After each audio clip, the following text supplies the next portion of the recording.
Saya kalau melihat pramuka seperti ini ingat 39 tahun yang lalu. Kalian belum jadi ya?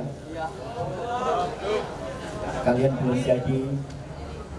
Jadi 39 tahun yang lalu saya merasa pramuka itu betul-betul hidup saya.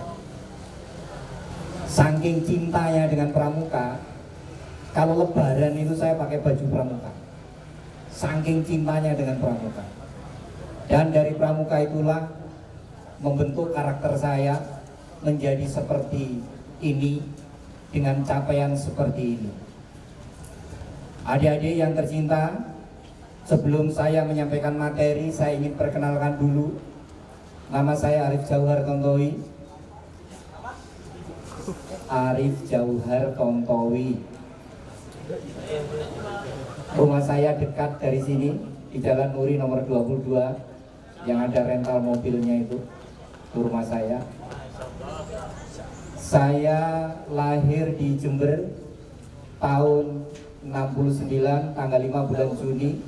Tapi tahun 85 saya sudah hijrah di Tanjung Selor. Jadi sebenarnya saya sudah menjadi orang Bulungan. Cuman karena sekolahnya melanjutkan lagi di Jawa, sempat bekerja lagi di Jawa, kemudian kembali lagi. Tapi keluarga sudah 30 tahun lebih di Bulungan. Jadi sebenarnya saya sudah jadi orang Bulungan.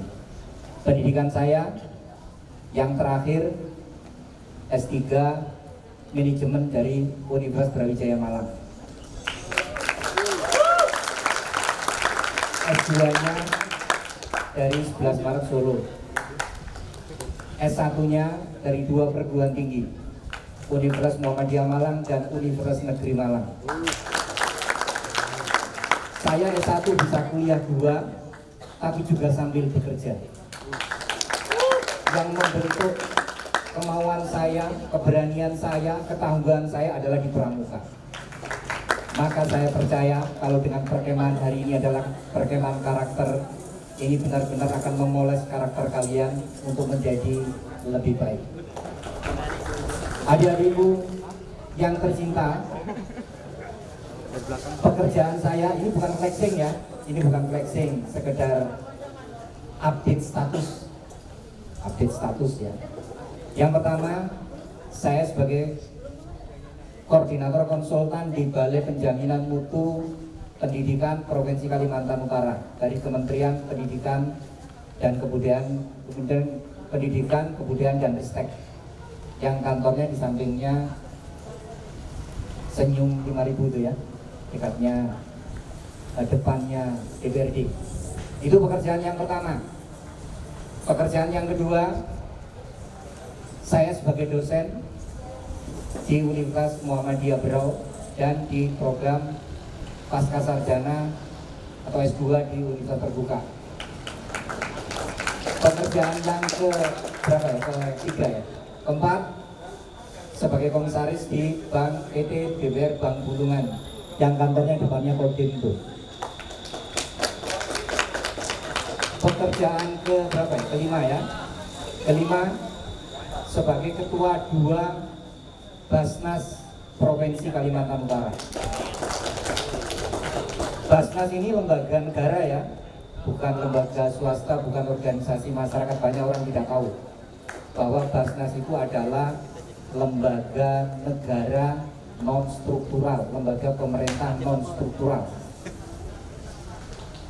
Kemudian saya juga punya usaha kecil-kecilan, ada PT AJT Wirausaha Lintas Nusa yang bergerak di bidang riset, penelitian, pelatihan, dan juga rental mobil. Di rumah ada 13 unit, bukan pamer ya. Kan kalau jualan harus disampaikan ya.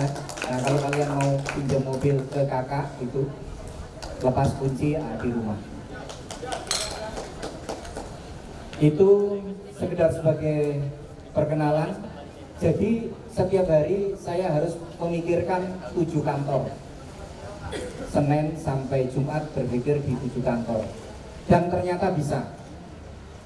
Jadi kalau mungkin orang gajinya dari suatu sumber, saya dari 7 sumber ya.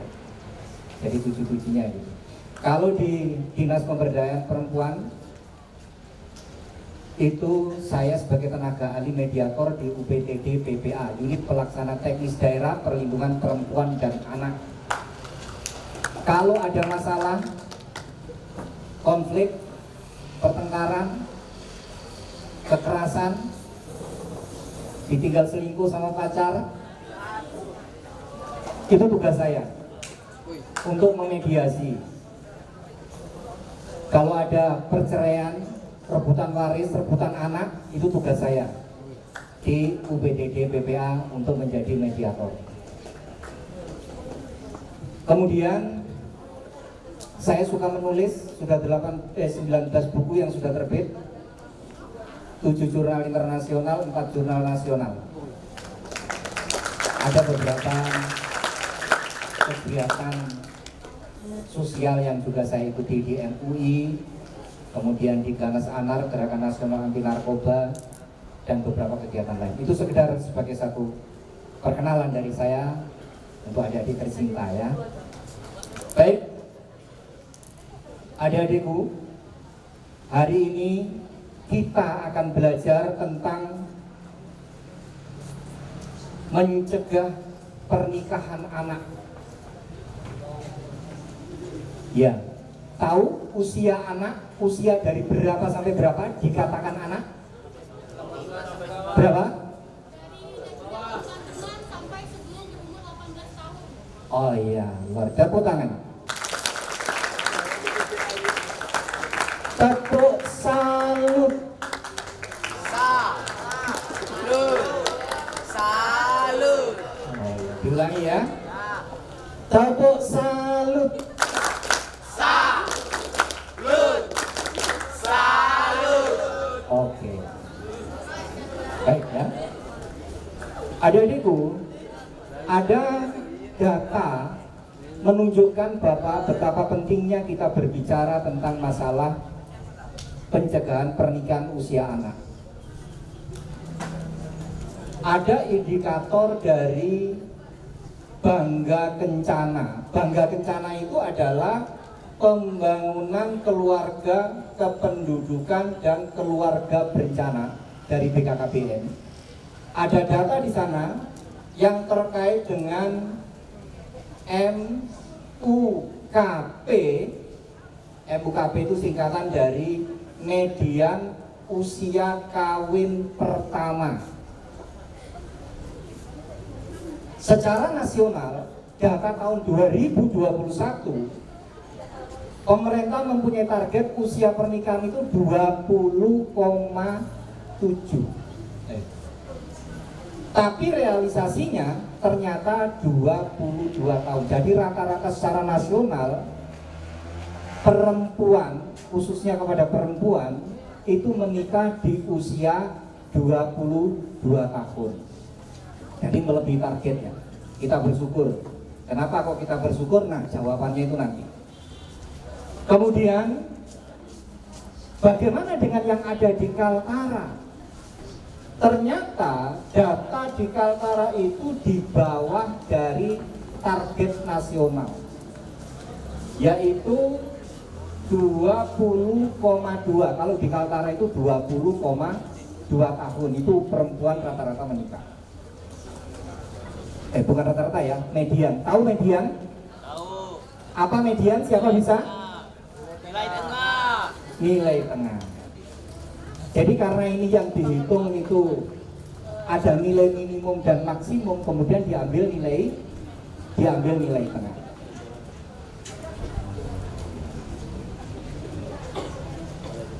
Adik-adikku, ada juga salah satu indikator keberhasilan dalam Bangga Kencana ini selain MUKP adalah TFR. TFR itu adalah total fertility rate. Jadi tingkat kelahiran total. Hasil riset dari usia 15 sampai 19 tahun menunjukkan bahwa tahun 2021 dan realisasinya, target dan realisasinya itu 2,24%. Jadi perempuan yang usia 15 sampai 19 tahun itu secara nasional 2,14% sudah melahirkan. Sudah melahirkan. Nah, kemudian ada data lagi terkait dengan ASFR, Age Specific Fertility Rate.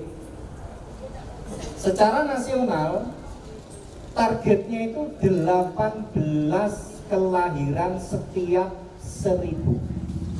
18, tapi realisasinya ternyata melebihi itu, yaitu 20,49 per 1000 perempuan yang usianya 15 sampai 19 tahun.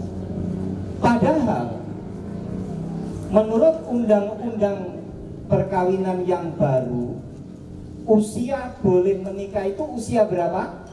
24. 19 tahun. Sehingga yang tidak diperkenankan ini datanya ada 20,49 per 1000 perempuan. Nah, oleh karena itu kesimpulannya, nah, bagaimana di Kaltara? Ternyata di Kaltara itu hampir yang sudah melahirkan di bawah usia 15 tahun itu ada 4,5%. Kemudian yang melahirkan antara usia 16 sampai 18 tahun itu 20,1%. Jadi yang sudah melahirkan dalam usia anak itu ada 24,6%. Jadi ternyata di Kaltara masih banyak, sekitar 24%. 24% itu kira-kira berapa jumlahnya ya? Kalau berapa penduduk di Kaltara? Berapa penduduk di Kaltara? Sekitar 700.000, nggak ada sejuta. 700.000 saja ya. Kalau Jawa Timur sudah 30 juta ya. Nah, itu kira-kira sepertiganya itu adalah anak-anak. Sepertiganya lagi yang usia sekitar 15 sampai 19 tahun. Kemudian dibagi laki-laki dan perempuan, selisihnya nggak begitu banyak. Nah, dalam jumlah itulah mereka sudah melahirkan anak.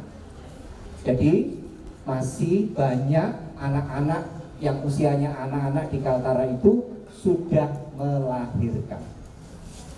Sehingga kesimpulannya adalah di Kaltara masih harus melakukan upaya pencegahan pernikahan usia anak. Usia dini ya. Usia anak. Karena kalau usia dini usianya berapa? Tidak tahu ya. Kalau usia anak tadi dari kandungan sampai usia 18. Baik anak-anakku, saya biasa sering ketemu anak-anak ya, karena kalian jauh juga.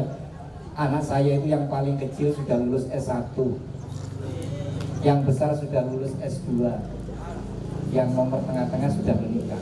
Kalau saya dulu menikah ketika usia 24 tahun, istri saya 23 tahun, sudah punya perusahaan sendiri, sudah punya karyawan. Jadi secara mental, secara fisik, secara ekonomi sudah siap. Sekarang kita akan bicara tentang pernikahan. Tapi sebelum kita bicara pernikahan, saya kira kalian tahu lagu ini ya. Lagunya begini. Lagunya begini ya. Kalau kau suka hati tepuk tangan. Kalau kau suka hati tepuk tangan. Kalau kau suka hati, ayo kita lakukan. Kalau kau suka hati, tepuk tangan. Kalau kau suka kerja hentak bumi. Kalau kau suka kerja hentak bumi. Kalau kau suka kerja, ayo kita lakukan. Kalau kau suka kerja hentak bumi. Kalau kau berprestasi, teriak hore. Kalau kau berprestasi teriak hore. Kalau kau berprestasi, ayo kita lakukan. Kalau kau berprestasi, teriak hore. Ini sayangnya nggak ada slide-nya ya. Kalau ada slide-nya kita bisa nyanyi bersama-sama. Dan ini, lagu ini sebenarnya ada satu bait lagi di bawahnya, yang lagunya mengajak untuk mencegah pernikahan usia anak. Begini syairnya. Kita ini generasi mandiri, prok gitu ya, mempunyai cita-cita yang tinggi. Ayo kejar prestasi, jangan menikah dini. Siap mental, fisik, dan ekonomi.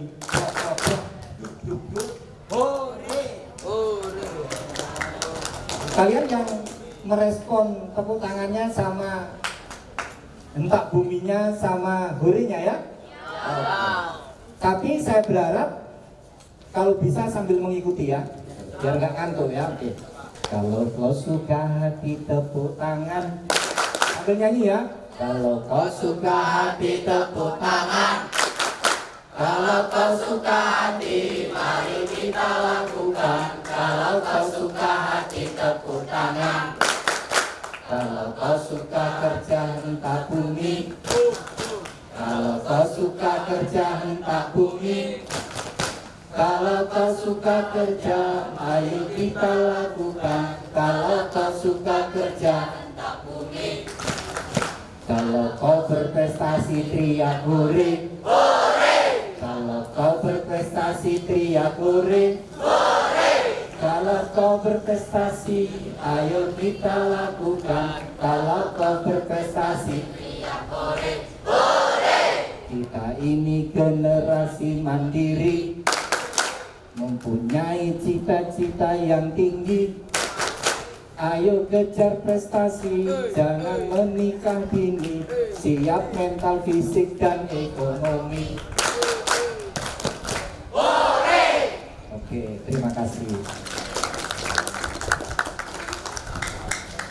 Baik adik-adikku, saya ingin menyampaikan tentang apa sebenarnya definisi pernikahan. Pernikahan adalah proses pengikatan janji suci. Saya baca dulu ya.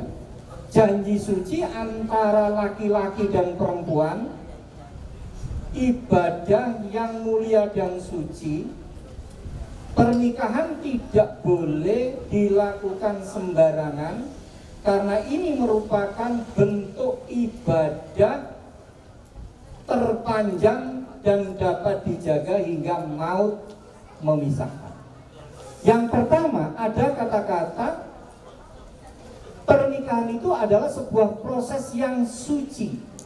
Artinya bahwa kalau kalian menikah, maka niatnya adalah niatnya ibadah, tidak boleh kotor, tidak boleh buruk, tidak boleh ada keinginan pribadi bahwa saya kalau dia dapatkan dia, saya akan bisa mendapatkan apanya, saya akan mendapatkan ininya. Tidak boleh begitu.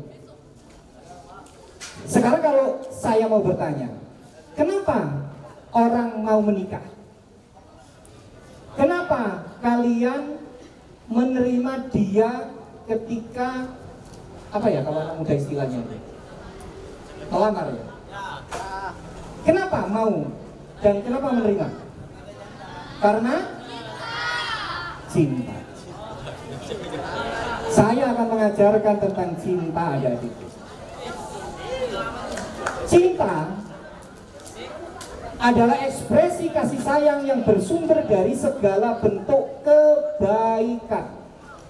Ingat, ekspresi itu sesuatu yang keluar dari kita kepada orang lain, bukan dari orang lain ke kita. Sehingga kalau kita mencintai teman-teman kita, calon istri dan suami kita, kita hanya ingin memberi, bukan ingin menuntut, bukan ingin meminta.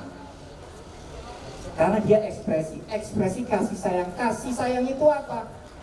mengasihi itu kita memberi. Memberi apa? Memberi dukungan, memberi bantuan, memberi apa yang dia butuhkan, itu memberi.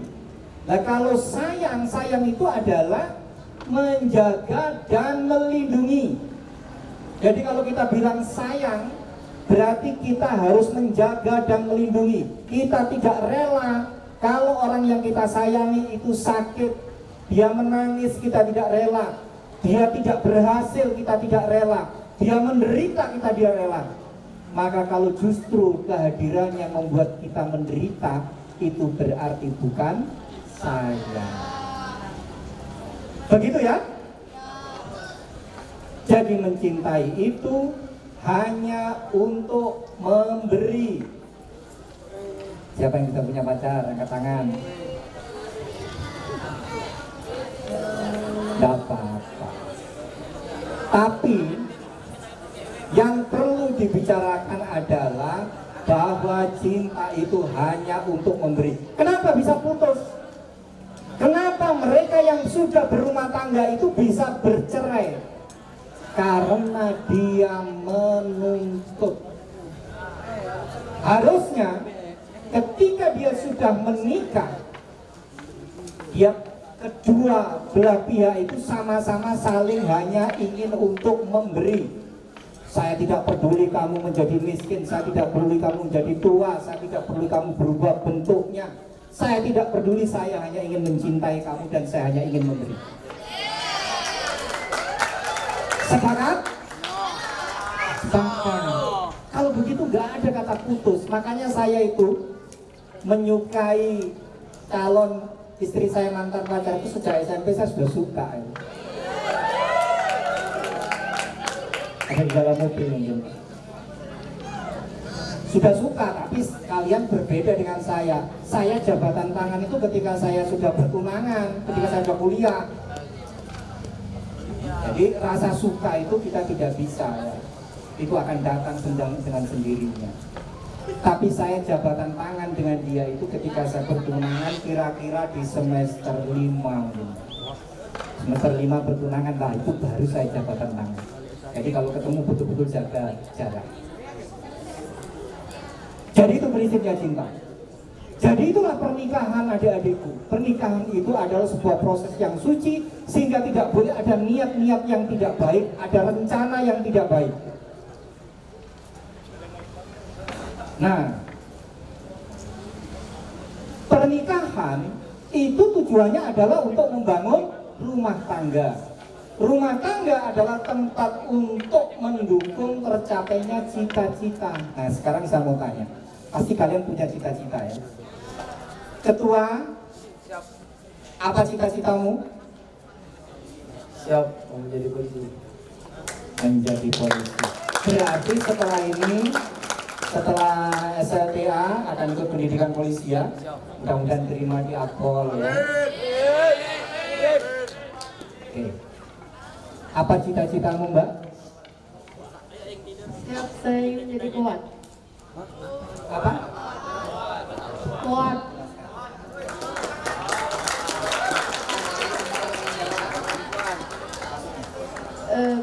Yang dimaksud dengan kuat itu kayak tentara wanita.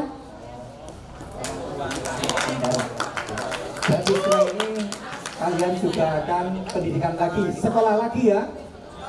Oke. Adik-adikku, Sabung ayam. satu hal terkait dengan cita-cita, kalian jangan boleh kehilangan apapun. Kehilangan barang, termasuk kehilangan pacar, biasa saja. Yang tidak boleh adalah kehilangan cita-cita. Betul. Kenapa? Karena kalau kalian berhasil meraih cita-cita, sesungguhnya yang menikmati dan merasakan tidak hanya kalian sendiri, tapi orang tua kita, keluarga kita, masyarakat, bangsa dan negara, semuanya merasakan dampaknya kalau kita berhasil meraih cita-cita. Oleh karena itu, kalau kita tidak boleh kehilangan cita-cita. Kita boleh kehilangan apapun, tapi tidak boleh kehilangan cita-cita. Kemudian ada satu lagi yang kakak sering ingat nasihat dari guru kakak dulu. Begini nasihatnya. Sekolahlah kamu setinggi-tingginya. Sekolah memang tidak menjamin kamu kaya, tapi pasti menjamin kamu tidak miskin. Kalau kalian setelah ini kuliah S1, kuliah lagi S2, kuliah lagi S3, jadi dokter, kalau bekerjanya di bawah itu sebentar saja. Karena orang juga nggak berani nyuruh-nyuruh, masa pendidikan S3 disuruh-suruh kan? Tuhan akan mengangkat orang-orang yang berilmu dan beriman beberapa derajat dibanding orang-orang yang tidak berilmu. Jadi kalau kalian ingin kaya dan kayanya itu permanen, maka kalian sekolahlah yang setinggi-tingginya. Kalau kalian sekolah setinggi-tingginya, maka menjamin kalian tidak akan miskin. Pernikahan untuk membangun rumah tangga dengan tujuan rumahku, surgaku. Jadi tempat yang paling menyenangkan untuk kita pulang adalah rumah kita. Ada yang pernah minggat enggak? Pernah. Oh ada ya. Kalau orang bersama dengan orang lain niatnya hanya untuk memberi, sesungguhnya orang itulah yang akan selalu dia merasakan kebahagiaan dalam hidupnya. Tapi kalau orang itu yang hidupnya hanya ingin mendapatkan sesuatu dari orang lain, maka sesungguhnya dia itulah yang akan selalu merasakan penderitaan dalam hidupnya. Karena tidak ada orang yang sempurna, tidak ada yang bisa memenuhi keinginan kita. Lebih baik kita memberi. Karena manusia yang paling baik adalah yang paling bermanfaat untuk manusia yang lain. Kalau itu diterapkan, kita tidak pernah merasa menderita.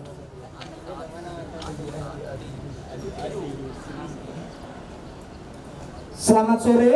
Sore, luar biasa. Tak saat. Selamat sore yang belakang.